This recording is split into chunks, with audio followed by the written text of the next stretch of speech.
আজকের শ্রেয়ানের সাথে বিগত ২৯ বছরের শ্রেয়ানের বিস্তর ফারাক দেখতে পাচ্ছেন সায়লা। নিজের আশ্চর্যকে পেছনে ঠেলে গম্ভীর রুক্ষ গলায় বলেন, দ্বিতীয়বার ওর নামের সাথে এই ট্যাগ দেবে না।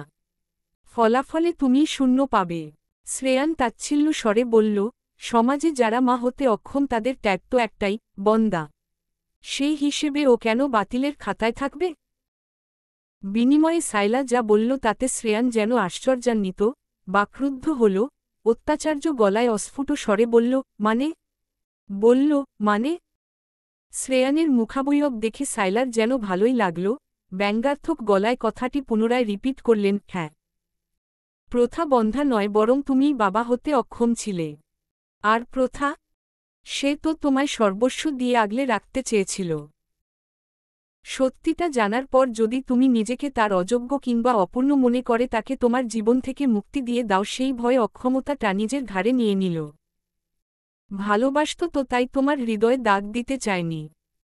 সমাজের কটূক্তি নিজের গায়েই মাখিয়েছে বেচারি মেয়েটা। শ্রেয়ান বাকহারা নয়নে কেবল মায়ের দিকে চেয়ে আছে। সায়লা বলতে শুরু করে, মনে আছে বিগত ১.৫ বছর ধরে তোমার জন্য সকালের ব্রেকফাস্ট আর রাতের ডিনার প্রথা নিজের হাতে রুমে নিয়ে যেত? সেটায় মেডিসিন মেশানো থাকত যাতে তোমার অক্ষমতা কেটে যায়। মাঝে মাঝে খাওয়ার পর তুমি অজ্ঞান হয়ে যেতে, পরে নিজেকে হসপিটালে আবিষ্কার করতে। তখনও তুমি নিজ থেকে বেহুশ হতে না, প্রথা খাবারে অজ্ঞান হওয়ার ওষুধ মিশিয়ে দিত যার অজুহাতে তোমায় হসপিটালে নিয়ে গিয়ে চিকিৎসা নিতে পারে। আর প্রথার এতদিনের পরিশ্রমের ফলস্বরূপ তুমি। বাবা শব্দ উচ্চারণ করতে গিয়ে শ্রেয়ানের পেছনে তাকায় সায়লা। খানিকটা দূরে সিঁড়ির উপর মলিন চোখে দাঁড়িয়ে আছে প্রথা। চোখের ইশারায় মাথা দুদিক নাড়িয়ে বাকিটা বলতে নিষেধ করছে। দমে গেলেন সায়লা। প্রশ্রয় দিলেন তার চাওয়াকে। তখনই অধৈর্য গলায় শ্রেয়ান বলে উঠে, ফলস্বরূপ আমি কি মা? প্লিজ বলো। উত্তর দিলেন না সায়লা, বরং নিজের মতো করেই বললেন, same on you Shreyan. Same on you. তোমাকে সন্তান বলতেও আজ আমার লজ্জা লাগছে। বাড়িতে বউ রেখে পর নারীর সাথে ছি? সেটা আবার মায়ের সামনে নির্বিকার চিত্তে স্বীকারোক্তিও দিচ্ছ? তোমার কাছে এটা আশা করিনি। এমন শিক্ষা তো আমার সন্তানদের আমি দেয়নি। প্রলম্বিত শ্বাস টেনে হাতমুঠো বন্ধ করে নেয় শ্রেয়ান।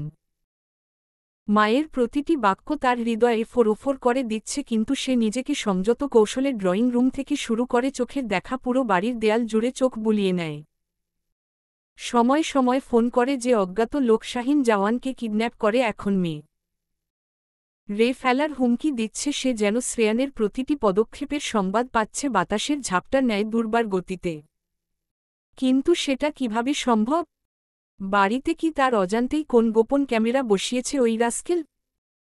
প্রতিটি কোনায় কোনায় নজর বুলিয়ে সন্দেহজনক কিছু না পেয়ে দীর্ঘশ্বাস ফেলল শ্রেয়ান।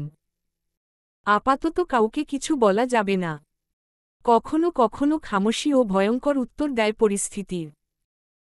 কথাটি অনুকরণ করে শ্রেয়ান ওই ব্যক্তির কথা মেনে পরিবারের আপনজনকে কথার আঘাতে দূরে ঠেলে দিচ্ছে, কিন্তু খুব শীঘ্রই সব ঠিক করে দেবে শ্রেয়ান। এটাই ভাবছিল, হঠাৎ মনে পড়ল দুপুরে প্রথার সম্মুখে করা পাপের কথা। মনে প্রশ্ন উদয় হল, প্রথা কোথায়? তড়িৎ আশপাশ অবলোকন করে নিজ কক্ষে যাওয়ার উদ্দেশ্যে পেছনে ফিরতেই প্রথাকে দেখতে পায় শ্রেয়ান। খরা ধরা চৌচির হৃদয়ে যেন এক পশলা বর্ষের ছোঁয়া পেল শ্রেয়ান। মন গহীনে প্রশান্তিতে ভরে উঠে, কিন্তু তা বেশিক্ষণ স্থায়ী হয় না প্রথার চোখে চোখ মিলিয়ে। যে চোখে নিত্যদিনের অভ্যাসবশত আজও ভোরের সূচনা হয়েছিল, তার জন্য একরাশ মুগ্ধতা আর মাদকতা দিয়ে সে চোখে স্পষ্ট ঘৃণা আর বিরক্তি দেখতে পাচ্ছে শ্রেয়ান। বুকে যেন চিনচিনে ব্যথা উঠল তার। ছলাৎ করে উঠল হৃদয় ও মন।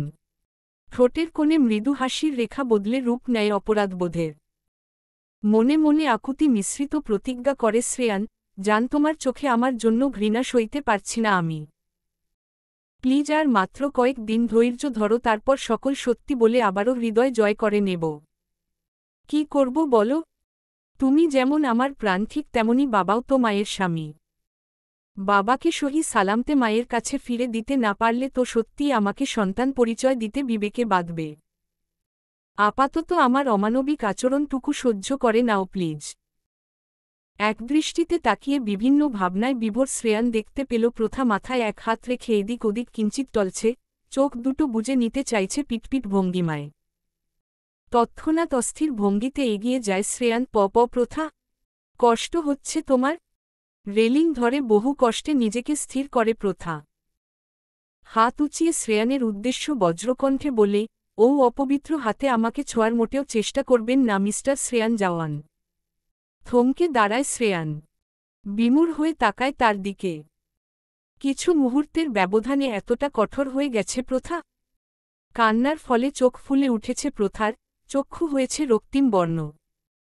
তাছাড়া সারাদিন অনাহারের ফলপ্রসূতে হয়তো মাথা চক্কর দিয়ে উঠেছে। সাইলা এগিয়ে এসে তাকে নিয়ে রান্নাঘরের দিকে চলে গেল। নীরব দর্শকের মতো শ্রেয়ান সবকিছু দেখেই গেল, শুধু বলার মতো ভাষা খুঁজে পেল না। খুঁজে পেলেও হয়তো তারা আজ তার কথা মানত না। কিছু পল চেয়ে থেকে দ্রুত কদমে নিজ কক্ষপথে ধাবিত হয় শ্রেয়ান। কিছু বুঝাপড়া বাকিস। জায়গা ফাঁকা হতেই আড়াল থেকে বেরিয়ে এলো নীলিশা। ঠোঁটের কোণে বুলে আছে প্রাণবন্ত হাসি। চোখের সামনে শ্রেয়ানের হাল দেখে যেন সে তৃষ্ণা জুড়াচ্ছে, চরম তৃষ্ণা। হাতবন্দি ফোন সামনে তুলে বাই বলে লাইন বিচ্ছিন্ন করল। যেটা এতক্ষণ কানেক্ট থেকে সিঁড়ি ঘরের দৃশ্য উপভোগ করছিল নীলিশা এবং ফোনের বিপরীত প্রান্তের লোক। সংযোগ কেটে বুকে হাত গুজে পিলারে হেলান দেয় আবেশে। চুক চুক শব্দ সংযোগ বাঁকা হেসে বলে, বাবা হওয়ার সুসংবাদটা কেউই তোমায় দিল না শ্রেয়ান। হয়তো দেবেও না। চাইলে আমি তোমায় জানাতে পারি কিন্তু। সেকেন্ড দুয়েক ঠোঁট চুকা করে চুপ হয়ে পুনরায় বলল, কিন্তু বলবো না। কারণ আমিও চাই প্রথা হারিয়ে যাক। সে যেন কুণাক্ষরেও টের না পায় তার শ্রেয়ান তারই ছিল এবং আছে। ব্যাস বা বাকে মুক্ত করার বিনিময়ে যে কে এর কথামতো তাকে ভুল বুঝানোর উদ্দেশ্যে ইন্টি মেট হওয়ার মিথ্যা অভিনয় করছিল মাত্র। ফের মাথা ঝাঁকিয়ে হাসল নীলিশা। শ্রেয়ান, শ্রেয়ান, শ্রেয়ান, তোমার ভালোবাসার বন্দিনী যখন উড়াল দিয়ে দূর অজানায় হারিয়ে যাবে সেদিন তোমার পাগলপ্রায় অবস্থা দেখার জন্য উৎপেতে আছি আমি। কখন যে সে দিনটা আসবে আর আমি তোমার ক্রন্দনরত মুখশ্রীটা হৃদয় জুড়িয়ে দেখব। কক্ষে প্রবেশ করে ফোন হাতে অজ্ঞাত ব্যক্তির কলের অপেক্ষা করছে শ্রেয়ান। সোফায় আসন পেতে টি টেবিলে রাখা ল্যাপটপ কিবোর্ডে দক্ষ হাতে টাইপিং করছে এধার থেকে ওধার। ক্ষণকাল পর হাতের ফোন ভাইব্রেশন দিয়ে উঠলে নাম্বার দেখে ভ্রু কুঁচকে নেয়। তপ্ত শ্বাস ফেলে রিসিভ করে বলে, কিছু হয়েছে আফিফ? এত রাতে কল করেছ কেন? বসো, বাসায় পৌঁছে গেছেন? হ্যাঁ, কেন? ম্যাডাম কি আপনারে জুতা? মুখ ফসকে এটা বলেই চোখ বুজে জিহ্বা কাটে শ্রেয়ানের অ্যাসিস্ট্যান্ট আফিফ। পরপরই নিজেকে শুধরে বলে, মানে ম্যাডাম কি রাগ করে? এটা বলতে ফোন করেছ? স্যার আপনি তো নির্দোষ। ও হ্যাঁ, লায়ে আপনারে দিয়া ম্যাডামের মনে আঘাত করতে এসব করাইছে।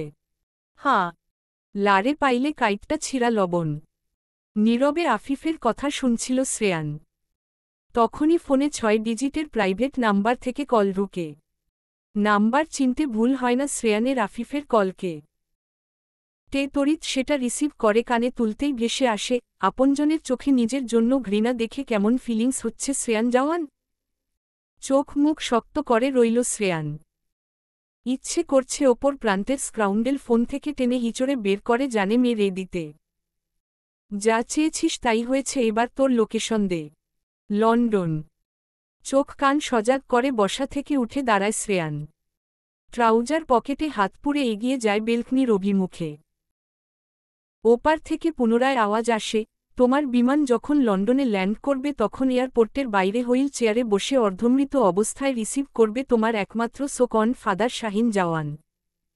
খুব শীঘ্রই দেখা হচ্ছে। উহুমা, আমাকে দেখার সৌভাগ্য তোমার হবে না। সরি, কাপুরুষের মতো আড়ালেই থেকে যাবি? অন্তত নামটুকু বলে যা। তোমার এই আশাটা আংশিক পূরণ করতে পারি আন্ডারওয়ার্ল্ডে আমার নাম জেকে। আরেকটা কথা, আমরা সব সময় যেমটা ভাবি তেমনটা নাও হতে পারে, আবার এমন কিছুও হতে পারে যেটা আমাদের কল্পনাতীত ছিল। স্পষ্ট ভাষায় বল। বুঝতে পারবে খুব শীঘ্রই। যা তোমার মনে চলছে তার বিপরীত কিছু ঘটবে। Good luck. কপাল কুঁচকে ফোনের দিকে চেয়ে রইল শ্রেয়ান। শেষের কথাগুলো মর্মার্থ বুঝতে পারছে না সে কোন মতেই। তার মনের বিপরীতে কি ঘটবে? বেশিক্ষণ সে ভাবনা মাথায় না রেখে পাশের ব্যালকনিতে নজর দেয়। এক রুম পরেই প্রথার শয়নকক্ষ, যেটাতে অভিমান করে মাঝে মাঝেই শিফট হয়ে যেত প্রথা। মধ্যরাতে শ্রেয়ান আবার কোলে তুলে নিয়ে আসত এই রুমে। আজও হয়তো প্রথা সেখানেই আছে, অভিমান করলে শ্রেয়ান এখনই ছুটে যেত সে রুমে। কিন্তু আজ ছুটে যাওয়ার কোন মুখ নেই তার, কারণ সে প্রথার সাথে মান অভিমানের কিছু করেনি, বরং বিশ্বাসঘাতকতা করছে। তার বিশ্বাস ভঙ্গ করেছে, যেটা জোড়া না লাগা অবধি তার ছায়া মারানোও প্রথার জন্য ঘৃণ্য। ঠোঁটে হাসি ফুটিয়ে তুলে শ্রেয়ান। ভাবনায় চলছে একটি বাক্য, আর মাত্র কিছুদিন, তারপর দুজনের ভুল বোঝাবুঝির দিন শেষ। ড্যাশ। বিশ্বাস ভেঙে পড়ার শব্দ শোনা যায় না, কিন্তু তার প্রতিধ্বনি মাথার ভেতর ক্রমাগত ঘুরপাক খায়। যখন সত্য প্রকাশ পেল, মনে হল আমার পৃথিবীটা হঠাৎ থমকে গেছে। শরীরে রক্ত বইছে ঠিকই, কিন্তু হৃদয় যেন নিথর। যাকে নিজের থেকে বেশি বিশ্বাস করেছিলাম, সেই মানুষটাই যখন ছুরি চালাল, তখন আঘাতটা শুধু শরীরে নয়, আত্মায়ও বাজল। তাকে ছাড়া জীবনটা কল্পনা করাই ছিল অসম্ভব, অথচ আজ বুঝলাম, যে মানুষটা ছিল আমার সবচেয়ে বড় আশ্রয়, সেই আমাকে আশ্রয়হীন করে দিল। বুকের ভেতর শূন্যতার এমন এক শীতল অনুভূতি, যেন হৃৎপিণ্ডের জায়গায় জমে থাকা এক টুকরো বরফ। এই মুহূর্তে প্রতিটি স্মৃতি বিষ হয়ে উঠছে। যা একদিন সুখ এনে দিত, আজ তা শুধুই কষ্টের জ্বালা। সেই মুহূর্তগুলো মনে পড়লে চোখ ভিজে আসছে, কিন্তু অশ্রুগুলোও যেন জ্বলন্ত। মনের ভেতর প্রশ্নগুলো অনবরত আঘাত করছে আমার, কেন? কি এমন করলাম আমি, যে আমার ভালোবাসা তার কাছে যথেষ্ট হল না? এতটুকু লিখেই ডায়েরি থেকে বেগুনি রঙের কলমটা উঠিয়ে নেয় প্রথা। ল্যাম্পের সোনালি আলোয় পড়ার ছোট টেবিল ভরে উঠেছে। একদৃষ্টিতে প্রথা ল্যাম্পের দিকে তাকিয়ে রয়। এক খণ্ড আলোর ছটা প্রথার চোখে ভারী খেয়ে অশ্রু কণাগুলো মুক্তার মতো চিকচিক করছে। চোখ বুঝতেই কান্নারা গড়িয়ে পড়ল গাল বেয়ে। এক হাতে অশ্রু মুছে আবারও ডায়েরিতে কলম রাখে প্রথা। তুমি আমায় সারপ্রাইজ দিয়েছ আজ, অনেক অনেক বড়। বিনিময়ে আমি তোমায় খালি হাত রাখব না, আমিও দেব খুব শীঘ্রই। ওয়েট এন্ড ওয়াচ চলবে ইনশাআল্লাহ। পরবর্তী পর্ব পেতে চ্যানেলটি সাবস্ক্রাইব করুন।